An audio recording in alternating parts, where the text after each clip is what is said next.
On the 2nd of April 1982, Argentina occupied the Falkland Islands. Within 3 days, a British task force was en route to take them back. Both sides faced formidable difficulties. The British had to transport sufficient men and material to the South Atlantic, put them ashore, and then defeat a numerically superior, well-entrenched enemy. But the British were experienced professional soldiers, highly trained and equipped with modern weapons. The Argentinian forces were mostly conscripts and the local population was not on their side. Both sides would have to operate in freezing conditions, in terrain which forced them into a type of combat which had not been seen since the Second World War. Nighttime frontal assaults on entrenched positions, at times fighting hand to hand. In this penultimate episode of our Falkland series, we're focusing on the climax of the conflict, the land campaign. What was each side's strategy? What mistakes did they make? And why, despite fierce Argentinian resistance, did the British eventually come out on top? To find out, we need to go right back to the Argentinian invasion. See, Argentina did not expect Britain to fight for the Falklands. It used some of its best troops to take control of the islands, but this elite force was needed elsewhere to defend Argentina's border with Chile, where war also threatened to break out at any moment. Only when the British task force began to make its way down south did Argentina prepare to defend the islands. The troops which were deployed were actually trained for tropical conditions. They knew more about snakes and hot temperatures than they did with the boggy, difficult conditions of the Falklands in winter. They were a mixture of regular soldiers, reservists who'd been called up, but the majority of them were what we in Britain used to call national servicemen, conscripts doing a short period of compulsory military duty. The reinforced Argentinian garrison consisted of more than 10,000 troops, commanded by the new governor of the Falklands, General Mario Menendez. Most were deployed to defensive positions in and around Port Stanley, the Falklands capital. However, there were also garrisons defending the settlements of Darwin and Goose Green, Fox Bay and Port Howard. The large swathes of open countryside and coastline were defended by a vast series of minefields. To overcome those defences, the British decided to deploy their land forces in 3 stages. On the 1st of May, the Special Air Service and Special Boat Service were clandestinely inserted into East and West Falkland. In the days that followed, they carried out reconnaissance, gathered intelligence and mounted raids to disrupt the Argentinian defences. They then prepared to guide in the next wave of troops, who were tasked with securing a beachhead ashore. That contingent was 3 Commando Brigade, Britain's premier rapid reaction force, commanded by Brigadier Julian Thompson. The brigade included 40, 4-2 and 4-5 Commando, as well as 2 and 3 Para. These were elite troops, chosen for their experience with amphibious operations. They were trained to operate for extended periods in the harshest of conditions. But despite being a formidable fighting force, the brigade was outnumbered at least 2-1 by the Argentinians. Parity in the ground war would only come with the arrival of the final contingent of men, 5th Infantry Brigade, led by Brigadier Tony Wilson. Only then would the British have the manpower to mount an assault on Port Stanley. Both sides were fighting the elements and the terrain as much as each other, because neither side really had the best personal kit to cope with the elements. Their feet were soaking wet all the way through, and trench foot, which nobody had seen since the First World War, was a real factor in this fighting. On the 21st of May, 3 Commando landed at the remote settlement of San Carlos on East Falkland. San Carlos had many advantages for an amphibious landing. It was accessible to troopships like Norland and Canberra, it had a jetty for quick disembarkation, and the nearest Argentinian troops were 13 miles away at Goose Green. The disadvantage was that once ashore, British troops would have to fight their way across 56 miles of difficult terrain to liberate Port Stanley. The landings took Argentina completely by surprise, and the British troops landed unopposed. Their primary aim was to defend the bridgehead against any attack by Argentinian forces until 5th Infantry Brigade arrived on June 2nd. But Argentina did not attack the bridgehead. Instead, it used its air forces to target the supporting British ships in San Carlos water, which quickly became known as Bomb Alley. Over the next 5 days, Argentinian aircraft sank or damaged 11 British ships. The ships of the task force in San Carlos water were under constant attack, but the land forces were relatively unmolested. For the Argentinians, this was a strategic error. An amphibious landing, bringing troops ashore, is one of the most difficult military operations to accomplish successfully. So choosing to focus on the ships rather than the men enabled the British to get a foothold ashore before setting off for the next phase of the land campaign. The Argentinian air attacks did have one major consequence for the land campaign. 3 Commando badly needed heavy lift helicopters to move its troops, munitions and supplies forward across East Falkland. But most of them were destroyed when the SS Atlantic Conveyor was hit by 2 Exocet missiles on the 25th of May. With only 1 Chinook surviving, many British troops now had to undertake gruelling marches to their objectives. They had to carry full kit weighing 80 pounds in freezing conditions across open terrain and minefields. The Marines called this yomping. On my left here we have personal equipment of Brigadier Tony Wilson, who was the commanding officer of 5th Infantry Brigade. His clothing was really no different to that which was worn by the majority of the parachute regiment soldiers. Here, his parachutist smock. The thing about this is that it's very thin. It's not insulated at all. And if you are thinking about the sub-zero temperatures in the Falklands and the 40-mile-an-hour winds, this on its own is not very adequate. You have also Brigadier Wilson's webbing belt here.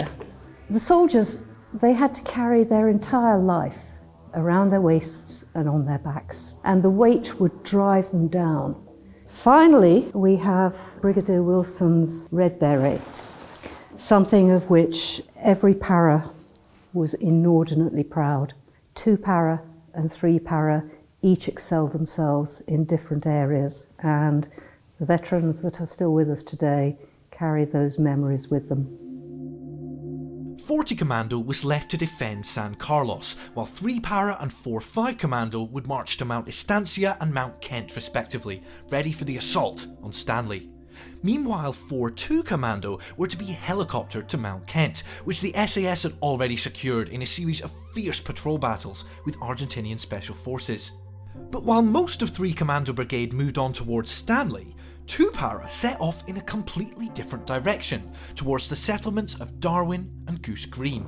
They seemed to be of little immediate strategic value, guarded by what was believed to be a small Argentinian garrison. So why did the British select this target?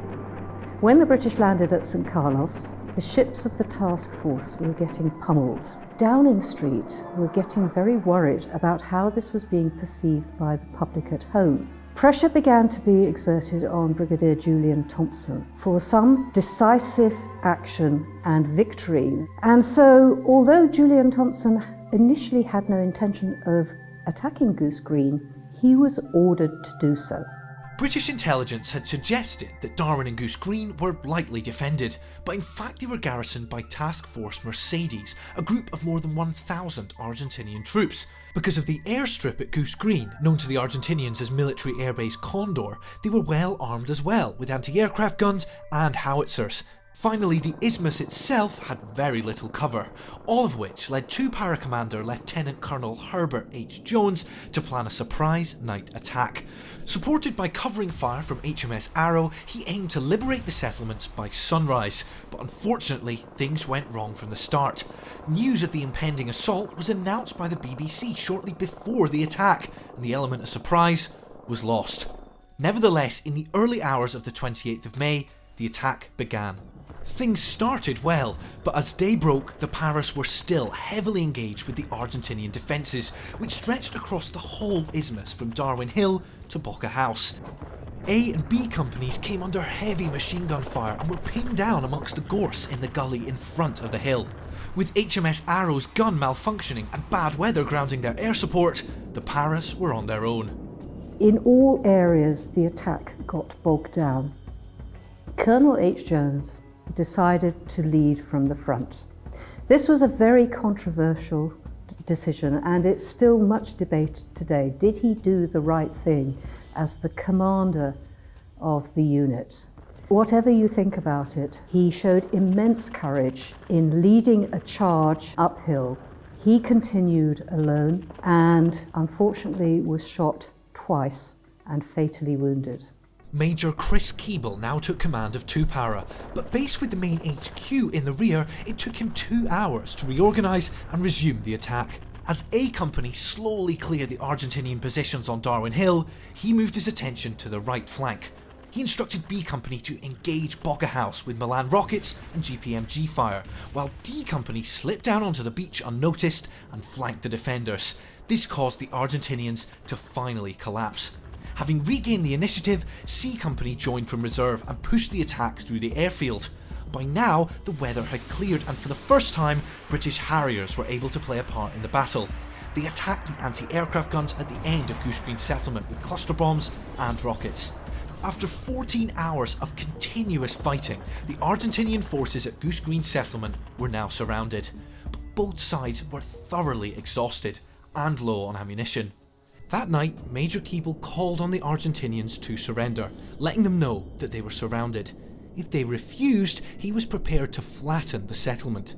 The next morning, the Argentinian soldiers laid down their arms. Overall, more than 1,000 Argentinians became prisoners of war in what is now regarded as one of the most decisive battles of the land campaign. The end of the Battle of Goose Green meant that over 100 Falkland Islanders from Darwin Settlement and from Goose Green Settlement were liberated. Here we have a sample of drawings and letters by children who lived in the Falklands during the occupation, and one in particular caught my eye. It's written by 12-year-old Amara Watts. When the British were nearly in Stanley, the RGs began to shoot at anything, even shadows. When the police station got hit, there were loads of people outside it. Kelpers and RGs were everywhere. Most chillingly, she writes, lots of booby traps were left in people's houses. This is what I thought was worst when the RGs were here. Though Goose Green had been liberated, the ultimate objective of Port Stanley still lay in Argentinian hands. Luckily for the British, 5th Infantry Brigade, which included the Scots and Welsh Guards, as well as the 1st Battalion of the 7th Gurkha Rifles, were now arriving at San Carlos, along with Major General Sir Jeremy Moore, who now assumed overall command of British land forces in the Falklands. The question was, how to get these vital reinforcements to the front line. Winter was approaching and time was of the essence. Without the necessary helicopters, it was decided to move the Guards battalions over successive nights from San Carlos to Bluff Cove by ship via Fitzroy. But on the 8th of June, things went horribly wrong. This operation was confused and orders were misunderstood or not communicated or countermanded. The result of this was that 2 RFA ships, Sir Tristram and Sir Galahad, were caught in open water in daylight by the Argentinian Air Force, and that caused massive casualties, particularly to the Welsh Guards. 56 men lost their lives and around 180 were wounded. It was the worst loss of life to British forces in a single incident since the Second World War. Nevertheless, the British carried on with their plans for the final assault on Stanley, with 2 companies of 40 Commando replacing the losses in the Welsh Guards. The battle was set to take place in 2 phases. On the night of the 11th of June, 3 Commando Brigade would take the outer ring of hills around Stanley, 3 Para taking Mount Longdon, 4-5 Commando taking Two Sisters, and 4-2 Commando taking Mount Harriet. On the following night, 2 Para would take Wireless Ridge before 5th Infantry joined the fight. The Scots Guards would take Mount Tumbledown and the 7th Gurkha Rifles would take Mount William. The remaining Welsh Guards were held in reserve until the time came to capture Sapper Hill. Major General Moore believed that once these hills had been taken, his force would be right on top of Stanley and the Argentinians would have no choice but surrender. But although the British forces were now more equal to that of the Argentinians, they would have to fight hard to achieve their objectives. These hills were a really difficult fighting challenge. The rocks were in some cases vertical. The Argentinians were well positioned. They had the advantage. There were also minefields in these areas. Because by now winter temperatures were really setting in, there is more than one story of a British soldier stepping on a mine which didn't go off because its fuse mechanism had frozen. Because of the open ground and strong defences, the British chose to attack at night once again. Having been in position for so long, they had over a week to recce the Argentinian positions and choose their routes to their objectives. 4-2 Commando, for example, attacked via the right flank of Mount Harriet, coming in almost behind the enemy with 2 companies. They approached silently, coming within 150 metres of the Argentinian positions before opening fire. The battle from there was a slow climb up the steep hill, with 66 and 84mm anti-tank rockets used to destroy key Argentinian positions. After 4 hours, 4-2 Commando had taken their objective and around 300 Argentinian prisoners for just 2 Marines killed. Indirect fire weapons also played a big part in the fighting. On Mount Longdon, the site of the costliest battle of the campaign, the soldiers of 3 Para suffered many casualties during and after the battle from artillery, recoilless rifles and mortar rounds. This object to my right is a 120mm Argentinian mortar of the sort which was used during the battle for the mountains. It's about the most portable heavy fire weapon that was available. In addition to firing high explosive shells, they could also fire smoke grenades which would obscure the battlefield and provide cover, or light shells which would illuminate the battlefield. It was a long, hard, cold fight, but by first light the British objectives for the first phase had been secured. The second phase was then delayed by 24 hours to give time for the other units to conduct reconnaissance of their own. On the night of the 13th of June, the final battles of the land campaign began. The Scots Guards had the most challenging task. They had to capture the dominating heights of Mount Tumbledown. The hill was held by the Argentinian 5th Marine Infantry Battalion. Although mostly made up of conscripts, there was a corps of highly professional soldiers. Well equipped and trained for the weather, these were General Menendez's best troops. The attack began with a diversion on the southern flank, accompanied by Scorpion and Scimitar tanks of the Blues and Royals. They came under heavy fire and had to withdraw, but their efforts allowed the main attack coming in from the west to capture the first ridge unopposed. But as the Guards pushed up to the next ridge, they came under withering fire and quickly went to ground. Up on the left, in the crags, there were Argentinian snipers with night sights, slowly picking off the British troops. They were well prepared with communication cord between them, but the Guards were able to follow this cord from position to position as they slowly cleared the high ground. Once they had done so, they were able to bring fire down on the Argentinian sangers below them. It was this, along with the eventual arrival of supporting artillery, which changed the course of the battle. Although it's perhaps difficult in training ever to put your finger on a moment when the initiative passes in a battle, I would say that on Tumbledown you could actually touch that moment, because I was then able to move forward with my company headquarters. In fact, we managed to clear away the 3 or 4 Argentinian sangers and positions up to that first ridge, and when I got there, again it seemed to me that we still held the initiative, that their heads were still down, and that if we continued doing exactly what we were doing, we could clear up to the next ridge. And really so it went on, winkling them out with grenades and rifles. By the time we actually got to the top of the mountain, there were only 7 of us. And at that moment, an Argentinian machine gun opened up about 100 meters to our front, and 4 of those 7 men were shot. Major Keasley later won the Military Cross for his charge up the mountain. Though there were still many hours of fighting to be done, as dawn broke, the Scots Guards on Tumbledown could see the Argentinian forces withdrawing into Stanley. The 7th Gurkha Rifles made their attack on Mount William, but found the Argentinian positions mostly deserted.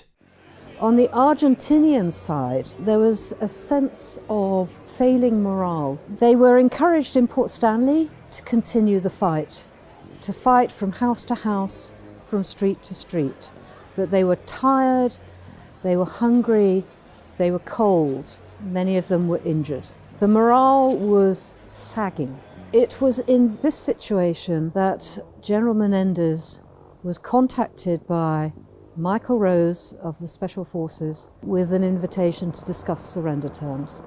Brigadier Rose flew into Stanley in a gazelle with a large white sheet strung up underneath, negotiated the Argentinian surrender, before Major General Moore met General Menendez to sign it. I was pretty nervous about this meeting, really.